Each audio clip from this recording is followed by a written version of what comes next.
while eating meat, a bone broke in the wolf's neck. In great pain, he began to run around. He ran to the animals in front of him and asked him to remove the bone from his throat. Seeing the condition of the wolf, no other animal of the forest came forward to help him, because the wolf ate someone they knew.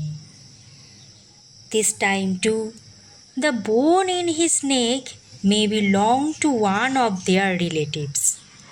So having the wolf will do more harm than good. The danger will increase.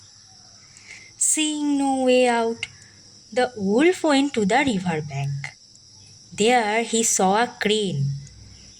The wolf went to the crane and started crying. Cried and said, "Brother Crane, get the bone out of my throat, and for this I will give you whatever reward you ask for."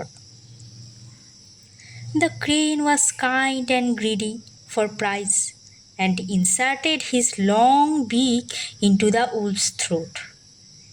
With great difficulty he brought out the bone and asked for a reward.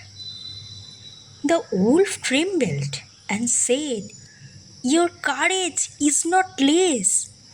This is your reward for getting your head out of my mouth. You are lucky. I did not kill you." Hearing the wolf's word, the crane ran away in fear and survived.